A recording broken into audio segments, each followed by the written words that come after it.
Hey, do you know the secrets to living a happy life? Stay tuned, I'll tell you. Good morning, good afternoon, or good evening. Whatever time you're watching this, welcome and greetings. So today I'm going to be talking about living a happy life. So these secrets, these tips are really about you, really focused really on you. And today I'm really going to be exploring options that can lead to happiness. I don't believe anyone has a top secret that is the key to life, but I believe certain things that you do in life and certain aspects of your life can actually lead to a happier life. So today we're going to explore about 10 things or so, just so how you can live a happier life. Before we get onto the list, I just want to thank you guys so much for all the support, all the likes, all the comments. If you haven't subscribed, please do so.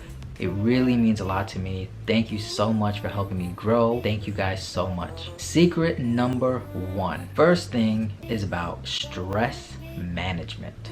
So I know I talked about this in another video about how to deal with stress, and I listed many things to kind of deal with it. But in order to live a happier life, a more productive life, you have to be able to tackle stress. You have to be able to manage stress. So when things are a hiccup down the road, or things don't go your way, or you're having a bad day, or you receive some negative news, all those things weigh you down. All those things you have to tackle head on. And how you manage that is important. So a tip to manage stress, I'll sum it up from the last video I made, but it's really tackling it, embracing it, and letting it all out. Those are the keys. If you don't tackle stress, and if you just let it get inside of you, and you just let it stay way in the back, it's not gonna help. You have to let it come out. You have to know how to manage yourself and manage your stress. That is a whole load off of you of negativity that can just weigh you down. So you really gotta make sure you know how to manage your stress. Number 2.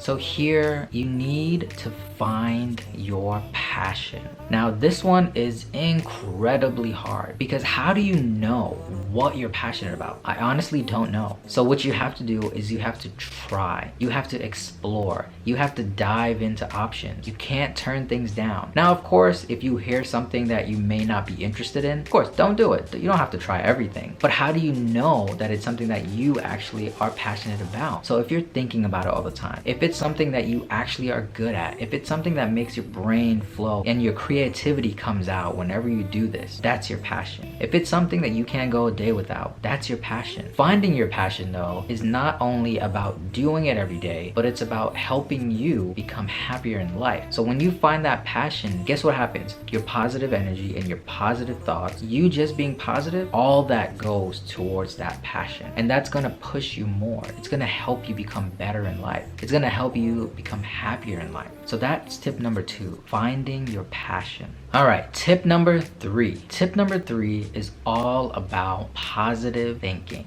This one is probably one of the hardest things for people to think about, or do I should say, because think about it. When you're tackling something, sometimes is not the first thing that comes to your mind. Now, how do you develop the skill of positive thinking? Because that's what it is. It's a skill. It's not something you're just born with. It's not something that's just magic. You can develop this skill. Now, how do you develop the skill? There's a difference. I think people get it confused when it comes to being positive and then being real. For me, I consider myself a realist, because you know the whole thing about, is the glass half empty or half full? The way you should look at it is, well, the glass has water, so I'll drink it. That's the way you should look at it. That starts your mind to going towards being real, but also it's still positive. It's on the positive spectrum, right? Because you're not saying, oh, it has water, but it's still not enough water. All you're doing is just stopping at, it has water. So those positive thoughts have to start really small, really, really small. It's okay to have those negative thoughts or not so positive thoughts, but you gotta find that way to get more positive energy into your mind and into you. You really gotta let that out into the universe. Positive thinking is a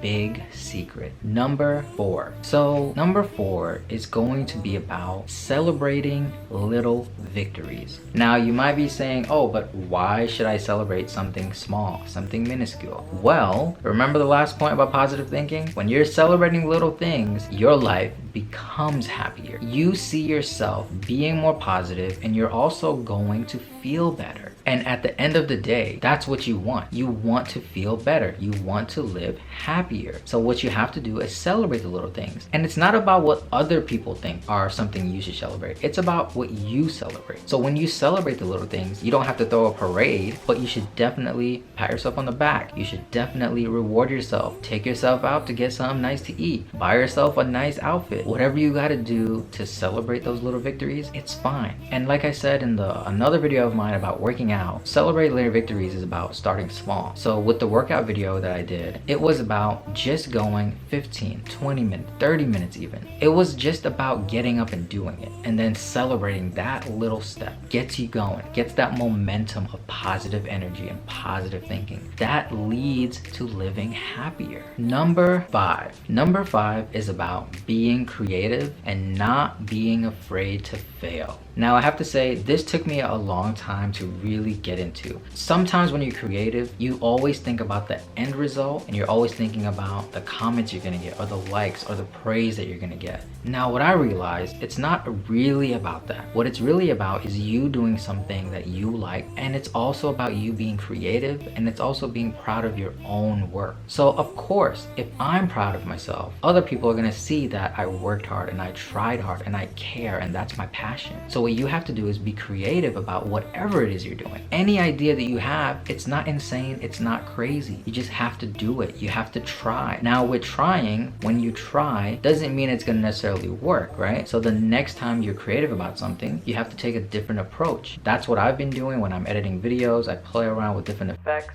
see which one I like, see which one I don't like. You have to be creative as possible, and don't be afraid to fail. You just gotta brush it off and move on. Number 6. This one is about surrounding yourself with happiness. Whether it's friends, family, TV, movies, music, whatever it is that makes you happy, you need to surround yourself with that. One thing for me are plants. So as you can see, I have a plant right here, and that makes me happy. When you come in the home and you just see a plant, it brightens up your day. It's also an essential part of your life. You know, plants and yourself, the breathing exchange that we have, that's essential. You need that to actually breathe, and they need you as well. So surround yourself with happiness, surround yourself with joy. You also need to secure that time so you can be around things that actually give you joy in life. Imagine if you're always sad, change up that scenery, get the feng shui. You have to change it up, switch it up. See how you feel after you move the couch from here to there, after you hang a photo on the wall. Whatever it is you have to do, that's something that sparks that happiness and a little bit of joy, just try it out. Just do it. Number 7. So this one is about researching. Now what is that? That's not happy. Okay, hear me out. How do you know what you know about being happy? That was weird phrasing, right? So how do you know what makes you happy? How would you know? You can't really know unless you do your homework, unless you research. When you research, you gotta find something that can give you a little bit of spark. So if you're even teeny weeny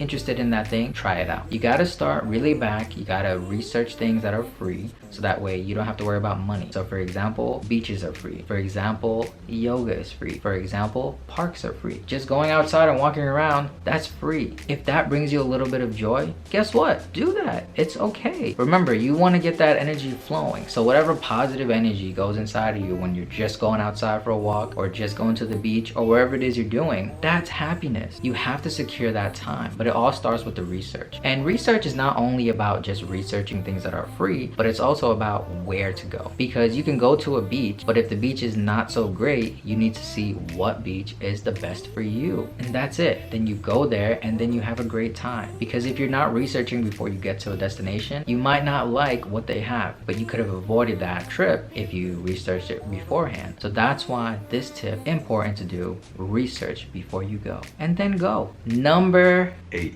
This one I would say is probably the toughest secret. This one is about self-actualization. Big word, I know. Hold on now. I want you to think about this for a second. Do you really know who you are? Think about it for a second. Are you a kind person because people say you're kind, or are you a kind person because you think you're kind? What makes you kind? What makes you caring? What makes you angry? What makes you happy? What makes you nervous? All these questions you must be able to answer. If you can't answer these questions, that means you have not reached that level of self-actualization. Whatever it is about you, you have to know. I want you to take some pen and paper, write down your characteristics, write down your character traits, write down the good, write down the bad. It's okay to have bad because we all have it. Now you need to realize who you are, take the bad, and how are you gonna work on that? That is the most important secret, is knowing yourself. Not just surface level, but every layer to you. Hey, what are you doing? Oh, me? Nothing. Tip number 9. That's right. Secure time to do nothing. Now, that might seem a little weird, right? It's not weird. You really need alone time. You need time to just breathe. Get away from the chaos that is life. You need that time to just reflect. And in this moment, you don't necessarily need to be super duper happy, but you just need time to clear your mind, to get away from it all. And some people can do yoga, some people can do meditation, but you need that alone time just to free your mind. And I was against meditation at first. When I tried it, it was something that really helped because it's really just a time for just peacefulness. Just don't bother me right now, I'm meditating. It doesn't have to be a whole hour. I literally meditate for about 10 to 15, that's it, 10 to 15 minutes, that's it. And it's something to do, just like I said, to clear your mind. Secure time to do nothing. Number 10. Whew, this one is a big one. Probably one of the hardest ones. Number 8 is also up there, but this one is a huge one. Stop caring about everything. Whoa, whoa, whoa, hold on here. Now, I'm not saying stop caring about your health or anything like that. What I'm saying is stop caring about everything. So if you're going through life and you're always thinking about everything, your mind is going to be pressured. When you apply that pressure in your mind, it's going to release stress. That stress affects your whole body, affects your whole life. So imagine if you stopped caring about little things that don't matter. Now, I can't tell you what don't matter because what doesn't matter to you is gonna be different for me. So what you gotta do is really break down your day, break down your life, break down your week, break down your month, whatever you have to do to realize, okay, I need to stop doing this because it's not positive in my life. I need to start doing this because it is something positive. When you stop caring about things that don't matter, that is one step closer to being more happy. Now, how do you stop caring? That is the hardest thing to tell somebody. Oh, stop caring about it. That's the hardest thing. It all starts small. This will probably be another video about how to stop caring, but you gotta start small. Reel it back. The first few steps that I would suggest is really thinking about your life, what you're doing in life, taking things away that really don't affect you in a positive light, and putting things in your life that are going to make you more happier. That's what it's about when I say stop caring about everything. Overall, as you can see, the secrets to being happy and to living a happier life, it's really something that you can control. Of course, there are many other external factors that can affect you. That's a given. It happens. That is what life is. But you really have to make sure you know yourself first. You understand your stress. You know the type of person you are. When you know that, then you can grow. That is the biggest thing ever. Growing up. Not growing up physically, but growing up mentally. When you can do that, you're on your way to living a happier life. You can definitely do this. I definitely believe in you. You gotta take this and run with it. Can you do it? Yes. Will it take time? Yes. But that's okay. You have literally all the time. Remember what I always say in videos? I want you to take time, write down your day, see if you can't squeeze 10 minutes, 15 minutes to do something new. Bring that happiness to you. If you have to force it. It's not easy, but it's not hard. It's just about doing. Do you want to live happier? Yes, you do. So let's do it. Thank you.